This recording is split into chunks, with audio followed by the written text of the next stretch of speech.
Students, हम लोग प्रश्नावली 4.1 पे और क्वेश्चन नंबर है 27। क्या कह रहा है कि बिंदु 3,10 से होकर जाने वाली दो रेखाओं के समीकरण लिखे।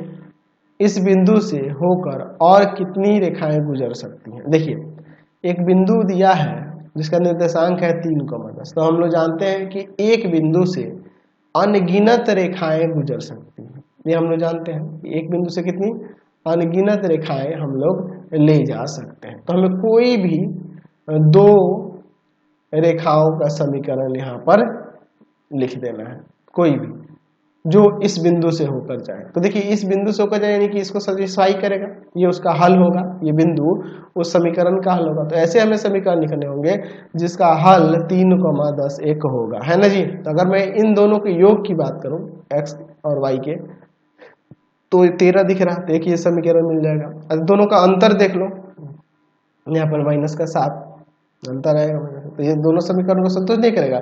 तो इस बिंदु से होकर जाने वाली कितनी रेखाएं हो सकती हैं, तो अनगिनत, ये लिख सकते हैं, ये अनगिनत रेखाएं जा सकती है, आपकी कितना भी लिख सकते हैं। आप देखो ना, इसी में हम लोग 3 से गुना कर दें, 3x और -y करें, तो 3 3 9, 9 में से 10 जाएगा तो माइनस का 1 आ जाएगा। ये आपका समीकरण होगा। आप कैसे भी कितना सारा समीकरण लिख सकते हैं, बस इस बिंदु से होकर जाने वाला होना चाहिए। चलिए अगला देखिए क्या है 28 नंबर, बिंदु 7, -3 से होकर जाने वाली 3 रेखाओं के समीकरण लिखें। चलिए देखिए यहाँ बिंदु क्या दिया है 7, -3, तो इस बिंदु से जाने वाली अनगिनत रेखाएं हो सकती है, कोई भी आपको 3 रख देना। अगर मैं पहला लिख दूँ x + y, इन दोनों का योग अगर जोड़ेंगे तो 4 दिख रहा है, तो x + y = 4 एक समीकरण हो जाएगा। अच्छा अगर अंतर निकालें इन दोनों का, तो 7 में से -3 को सब्ट्रैक्ट करेंगे तो 7 3 10 आ जाएगा। अच्छा ये भी हम लोग देख सकते हैं कि x प्लस का अगर हम लोग इसमें 2 से गुना कर दें 2y, तो ये 7 - 6, तो ये क्या आ जाएगा 1 आ जाएगा। ठीक है, तो ये भी आपका एक समीकरण हो जाएगा। आप ऐसे कई सारे समीकरणों को ऐसे लिख सकते हैं, कोई दिक्कत नहीं है। ठीक है, तो हमें 3 ही लिखने थे, हमने 3 लिख दिए, काफी है इतना ही। आप कोई भी समीकरण में इस मान को रख के देखोगे ना, तो उसको संतुष्ट करेगा ही, तो उसका संतुष्ट करेगा। इसका मतलब कि इस बिंदु से होकर जा रहे हैं तीनों समीकरण, इसका मतलब ये ना होगा जी। क्वेश्चन नंबर 29 देखिए, उस समीकरण को लिखे जिसमें हल निम्नलिखित सारणी में दिए गए। अच्छा इन हलों को देख के लग रहा है कि ये हल जो है दो चर वाले एक रैखिक समीकरण के हल होंगे, है ना। हलों को देखकर ज्ञात होता है कि ये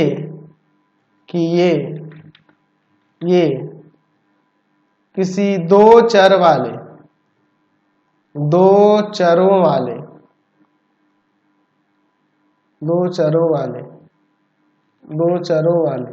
रैखिक समीकरण के हल हैं। ठीक है, इसलिए यहाँ पे मान लेते हैं कि माना जो हमारे पास समीकरण है y = में ax + b, ये आपके पास रैखिक समीकरण है। एक दो चरों वाला रैखिक समीकरण है, ऐसा हम लोग मान लेते हैं। है भी, दिख भी रहा, दो चर है ना जी, तो ये आपका रैखिक समीकरण हो जाएगा दो चर वाला इसमें। ठीक है, अब देखिए हम लोग क्या करेंगे, इन हलों से लिखेंगे x = 4 तथा y = 1 पर। यहाँ से हम लोग क्या करेंगे, इन सबको रख के a और b का मान निकालेंगे। ठीक है, तो x = 4 रखना है और y = 1, x बराबर में यहाँ 4, यानी कि यहाँ आ जाएगा b बराबर में, b का मान क्या हो जाएगा, इसको इधर लेके चले जाते हैं, 1 - 4 है समीकरण 1। अच्छा अगला देखते हैं, x बराबर -2 और y बराबर 3 पर, ये वाला दूसरा वाला मान लेते हैं। दो समीकरण निकलेगा, ये b का मान निकल जाएगा यहाँ से। चलिए अब देखते हैं, यहाँ पर देखिए y की जगह रखना है 3 और बराबर में a × मैक्स का -2 और +b। यहाँ b बराबर में क्या देंगे, -2a है, इधर आके प्लस का, तो आ जाएगा 3 + 2 समीकरण 2। अब देखते हैं समीकरण 1 तथा समीकरण 2 से क्या हो जाएगा। तो दोनों b का ही मान है, बराबर कर देते हैं एक दूसरे के। तो आ जाएगा 1 माइनस का 4a बराबर में 3 प्लस का 2a। एक तरफ कर लेते हैं। अब इसके बाद देखिए माइनस का 4a माइनस का 2a बराबर में इधर जाएगा 3 माइनस का 1, 3 माइनस का 1। अब इधर माइनस का 6a बराबर में 2, यानी a बराबर में आ जाएगा -2/6 कट जाएगा, माइनस का 1/3 आ जाएगा। अब a का मान समीकरण 1 या 2 में रख देते हैं। लिखते हैं a का मान समीकरण 1 में रखने पर, समीकरण 1 में रखते हैं, देखिए क्या होता है। चलिए देखिए अब इसके बाद समीकरण 1 में रखते हैं। समीकरण 1 ऊपर b इक्वल टू में हो जाएगा 1 माइनस का 4 गुना में -1/3, तो 1 प्लस का 4/3, 3 एलसीएम हो जाएगा, 3 प्लस का 4 यानी आ जाएगा यहाँ पे 7/3, 7/3। इसलिए रैखिक समीकरण जो हो जाएगा, रैखिक समीकरण जो हो जाएगा वह क्या हो जाएगा रैखिक समीकरण, तो क्या था y इक्वल टू में a x और प्लस का b, ये ना था जी। एलसीएम ले लेते हैं यहाँ पर, इधर y इक्वल टू में इधर 3 माइनस का x प्लस का 7, ये 3 आके इधर गुणा 3y equal to minus x plus का 7, ये माइनस इधर आके प्लस का, तो आ जाएगा x प्लस का 3y इक्वल टू 7। हमारे पास यही समीकरण ज्ञात हो गया। चलते हैं नेक्स्ट क्वेश्चन पे। क्वेश्चन नंबर 30 देखिए, उस समीकरण को लिखें जिसके हल निम्नलिखित सारणी में दिए हैं। चलिए देखते हैं। यहाँ पर देखिए सारणी से हमें इन हलों को देखकर ये पता चल रहा है कि ये रैखिक समीकरण के हल होंगे। तो यहाँ पे लिख सकते हैं कि दिए गए हलों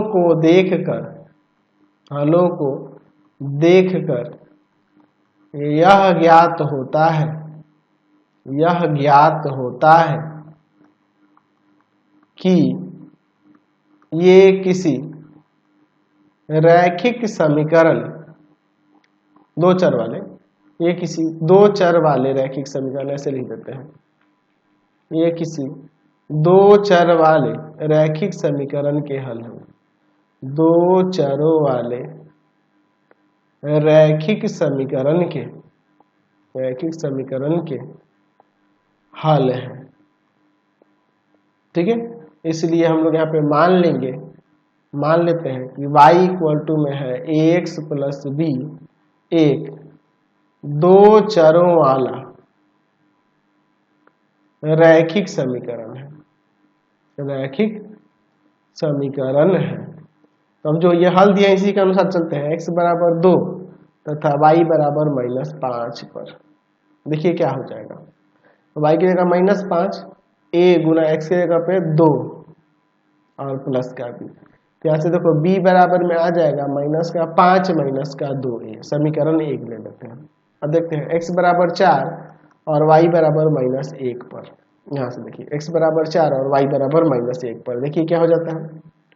y का -1 बराबर में a गुना में 4 और प्लस का b, चाहे b बराबर में हो जाएगा -1 माइनस का 4, ये समीकरण 2। अब इन दोनों समीकरणों से देखते हैं, समीकरण 1 तथा समीकरण 2 से, ठीक है, क्या हो जाएगा। देखिए इन दोनों को बराबर करने, क्योंकि दोनों b के ही मान है, -5 माइनस का 2a बराबर -1 माइनस का 4 है, तो -2a प्लस का 4a ये जाएगा उधर प्लस का 5 हो जाएगा।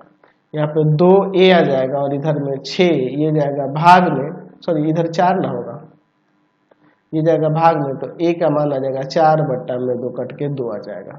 a का मान कितना आ गया यहाँ पर 2 आ गया, a का मान 2 आ गया। अब a का मान समीकरण 1 या 2 में रख देते हैं। a का मान समीकरण 1 में या 2 में ही रख देते हैं। 2 में रखने पर b बराबर में -1 माइनस 4 गुना में 2, तो -1 और -8 -9 आ जाएगा, तो b का मान यहाँ से -9 आ जाएगा।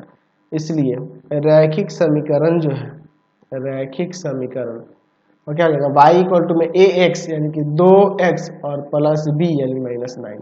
चलिए एक काम करते हैं, इसको इधर ले आते हैं, इसको इधर ले आते हैं, तो यहाँ हो जाएगा इधर प्लस का 9 और इधर आ जाएगा 2x माइनस y। आप ऐसे भी तो लिख सकते हैं 2x minus Y equal to में 9, ये आपका समीकरण बन गया। समझ गए? तो इस तरह से हम लोग समीकरण ज्ञात कर सकते हैं। तो आज की क्लास में इतना ही रहने देते हैं। ये आपका एक्सरसाइज कंप्लीट हो गया। नेक्स्ट वीडियो में आगे देखेंगे। आपको हमारे 3 चैनलों को सब्सक्राइब करना होगा। पहला है path finder classes Chhapra, path finder classes Chhapra.